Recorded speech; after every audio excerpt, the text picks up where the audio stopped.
Good evening, viewers, and welcome back to Prime Live. Now, talking about powerhouse people, we are going to be joined by Heather Cresswell, the powerhouse behind the Alchemy of Leadership. She is an internationally acclaimed coach, facilitator, best-selling author, and a dynamic guest lecturer at the UCT Graduate School of Business. Heather's innovative impact blueprint and code of the she-wolf community are transforming leaders worldwide. She has over 30 years of experience with blending psychology, nature, and spirituality to help create meaningful change. Heather, good evening and welcome to INX Prime. Thanks so much, and it's wonderful to be with all of you this evening. It's such a privilege for us to have you. I mean, you even got me, swallowing up my words. I'm super excited for this conversation this evening. Heather, your career expands over 30 years in personal as well as professional development. Can you share what really inspired you to found the Alchemy of Leadership? Yes, so when I was 24, I had a near-death experience. I was very, very ill, and as a result of that, I went on a very, very powerful search for meaning in life and what it means to really be a human being. And that led me into the world of applied psychology. It led me into the world of personal development. And I worked in that field from 1994 all the way through until 2016. But in 2010, I shifted my focus more from personal development into professional development. And that was really because I think leaders have the ability to influence. And if we can positively influence and make a bigger impact and serve more people, then we have an incredible opportunity to live a life of purpose, live a life of meaning. And so that was really what inspired me. It came out of my own search for meaning in life and then expanded out into how can we as leaders, as business owners, as entrepreneurs, really, really go and make that difference that we all want to make. We start off with a dream and we want to fulfill that dream. And sometimes we don't know how to. And so that was really what the alchemy of leadership was born out of that desire to give a blueprint of the possibilities of that. I mean, that's an incredible journey and incredibly inspiring that you took something difficult from your life experience and you turned it into this powerful tool that is going on to help so many more people. And I love what you said about leadership. And leadership is not just the stereotypical leadership that we all think about, whether it be politicians or presidents. We all can take leadership positions in the various different industries that we are in and take leadership in our very own lives as well, and taking control and getting in that driver's seat. Now, what I also want to talk about is something that you mentioned before, is that you integrate applied psychology, nature, and spirituality into your leadership coaching. How do you do this, and what have you seen in terms of the impact on personal development? So you struck a very important chord there when you said we all lead in the different areas of our life. So if we're influencing our children, we're leading them. And I look at a much broader perspective in terms of, if you look at nature gives us the blueprint of how to live. Nature is always growing. We can get very stuck. If something in nature gets stuck, it starts to die off, and that happens for us as well. And so nature gives us a roadmap of how we can be in our lives, how we can be in our businesses. It's thriving, it's abundant, it flows. And we have that capability within us. We're part of nature.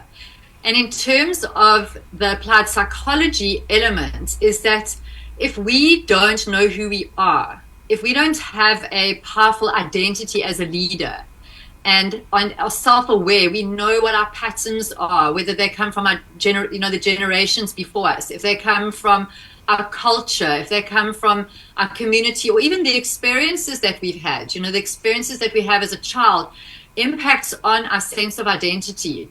And so taking positive psychology and understanding of self and consciousness and working with that we can go on a very powerful internal journey as leaders, because we are only going to be able to make the impact that we want to in accordance with the mindsets that we have, with the emotional thermostats that we have every day. If we're not waking up feeling inspired, if we don't have a sense of purpose, if we don't know why we're here, we're not going to be able to lead. We're not going to be able to make an impact and to influence our businesses, our children, our family, our community, wherever it is that we are, whichever ecosystem we are in. And so in terms of spirituality, it's not about a religion, but it's more around an internal sense of purpose and a sense of connection to something greater than yourself. And that every single one of us, every single human being that is on this planet is unique. And we have come to live that uniqueness and contribute our essence into this whole. And so when we go on that journey to discover who we are, what is our essence, amazing things can happen in terms of how far we can go in terms of what it is that we're wanting to achieve. And that doesn't necessarily mean that we want to all be, a lead of a big corporation. It doesn't necessarily mean that. It can be leading in your family. It can be leading in a small entrepreneurial business, and leading in your community, and leading ourselves, because that's really where it starts. If we don't have the ability to navigate our emotions, to navigate our mental blocks that we have, we're not going to be able to have a fulfilled life. And so that's really where that element comes in. And if you think about a wheel that's turning, if we are sitting on the outside of that wheel, and that wheel is our emotional wheel, and it's going around, and we on the outside of that, we're going to have big fluctuations in terms of our emotional states. Whereas the more centered we become and the more in touch with ourselves we become, the more we understand what makes us tick, the more we come into the central elements of that, and we feel more grounded, and we can lead from that place. And that becomes really our center of power, when we know who we are. Absolutely. Yeah. Self-awareness is such a huge part of growth and personal development. And being self-aware, I would say, is the very first step towards leading yourself to, wherever that destination is that you want to be. And I really love the analogy that you draw towards nature, and the way in which the environment is constantly changing and the world is constantly changing, but nature always finds a way to thrive and adapt irrespective of the many outside factors. And much like your difficult near-death experience as well, you managed to change and adapt and, make yourself even stronger and better than you were before. And I love that you've drawn that analogy, in that, we can learn so much from the natural world, and that difficult experiences are definitely not the end of us. They absolutely could be the beginning of something that could be even greater, to finding your purpose, which is ultimately everyone's life goal. We're all looking to find purpose and meaning to our lives, like you said. But what I also want to talk about, coming back to nature, the code of the she-wolf. I absolutely love that. Now, the code of the she-wolf, you've created this community. This community for female CEOs is one of your most notable initiatives. What inspired this community, and what are some of the key, support systems that it does offer to female leaders? So I was really inspired by that because of my connection to the wolf. and then when I went to go and actually study how wolves operate, a healthy wolf pack really gives us a beautiful example of family, of community, and of how we can be in our businesses. But the she-wolf leads with a combination of intuition and then very, very practical strategies. So she will hunt, but she will also often move the pack, and you can't really see from the outside why she's moved the pack now. And then 2 or 3 days later, there'll be a flood, and then you can see, she was already sensing that. She was able to see forward and bigger than what maybe other animals around her could see. And so that really inspired me. There's mentorship that happens in a healthy wolf pack. Everybody knows their strengths and they play to those strengths in a healthy wolf pack as well. And for me, I've not only have I run my own coaching and consulting business, but I've been in other businesses as well. And I ran my own interiors business and construction business with my husband, and had a team where we had a manufacturing plant. And one of the things that I experienced as a female leader, you don't need to be a CEO to be part of the Code of the She-Wolf, but it was a sense of isolation and a longing for a female community where I could go and be vulnerable. I could share my challenges. 43% of women experience burnout at some point in their careers. And because we as women seem to have big bandwidth, we're managing so many different things. We may be managing our home. Maybe we've got children, we're managing children. We're trying to run a business. We're wanting to be good leaders. We're wanting to manage a team. We've got a lot on our plate. And so the Code of the She-Wolf is really a community for women to come together.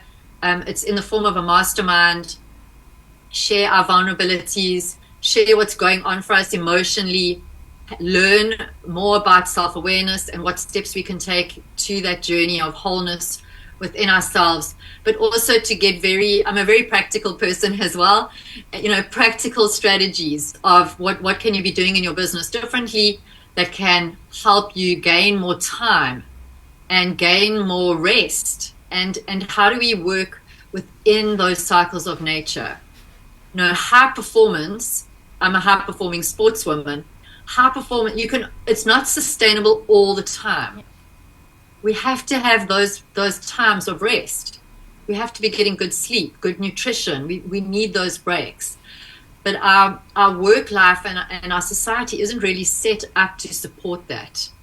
And so we need to find these beautiful, nurturing spaces that we can go into those places of being revitalized and re-energized. I really love that you've created this platform, and I love the name, absolutely love the name. I understand the concept. I love the ideas of taking the values that we learn from nature and implementing it into our spaces as well. And I love that you've created this community for women to come together, because we can learn so much from each other, from each other's experiences and from each other's set of skills as well, and become this network of sharing. And I think what you've touched on is so important, that women are so multifaceted in terms of their skills, their responsibilities, that they often neglect themselves.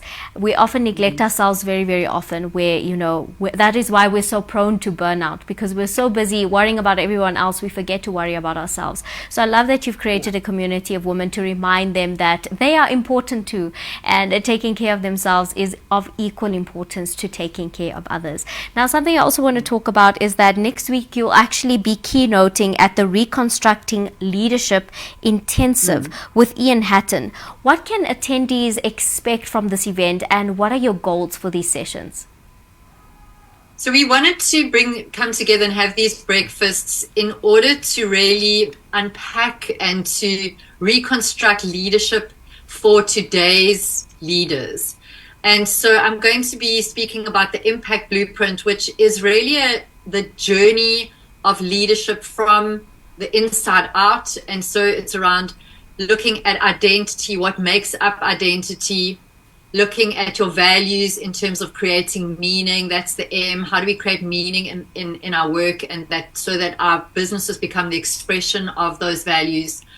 What do we need to be doing with our people in order to build those real relationships? And so looking at key skills like deep listening and attention, creating spaces for people to be able to bring their new ideas, and then looking at in terms of vision, what actions can be taken that will really align with that vision. How do we create a personal priority plan in a world that there's so many distractions?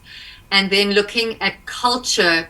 For me, it's a culture of courageous contribution, and where we're wanting to get everybody contributing into that culture and into the ideas. We want to welcome difference. We want to welcome different ideas, different cultures, different ideologies.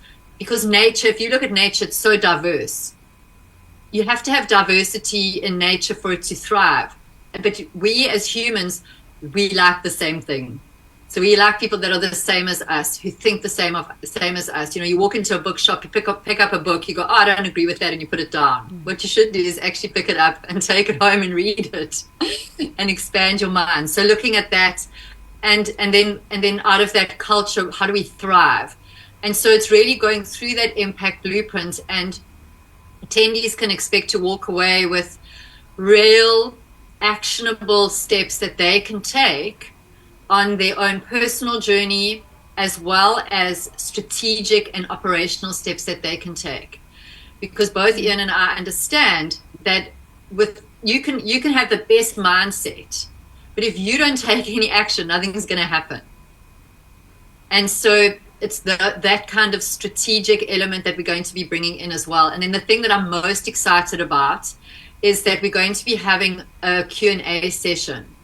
And that's really for the leaders that are in the room to bring their questions, to learn from each other, as you said, to learn from us, for us to learn from them. We're also on this leadership journey. We don't know everything, but we feel it's very, very important to have small groups of people where we can deep dive into what is it like to be a leader for them today, and what are some of the solutions and strategies that if we think together, we can create and come up with. And so I'm very, very excited about that. That's happening on the 11th of July in Cape Town. Yeah. That sounds absolutely phenomenal, and I definitely feel like I'm definitely going to be missing out by not being able to attend. But Heather, thank you so much for joining us this evening and for sharing your insight with us this evening. I think I've learned so much from you from our conversation today, and I know our viewers at home have. And one of my biggest takeaways from just the last thoughts that you shared with us this evening is that there's so much of strength in diversity. And if we look at ecosystems, they thrive on diversity. And without diversity, ecosystems cannot function at all. So I love the sentiments you shared, the connection with nature, as well as being vulnerable and sharing your journey with us. We can learn so much from you and are truly inspired. Thank you so much for joining us this evening. Thank you. Thank you so much for having me. Viewers at home, that was Heather, the Alchemy of Leadership. If this conversation resonated with you, and if anything Heather had to say piqued your interest, if you are a she-wolf powerhouse female out there, do head over to the Alchemy Leadership and have a look at her platforms for more on her incredible work, as well as some of the leadership programs and seminars that she does offer. I love that we have these platforms that we create for women to be able to come together and celebrate each other, but also exchange skills. Remember, diversity is, like she said, there's a lot of strength in diversity, and coming together we can all learn from each other. We can learn different skills, different types of leadership, and like Heather said, leadership starts with yourself. So on that note, viewers, it is time for us to take a very quick ad break, and we'll come right back.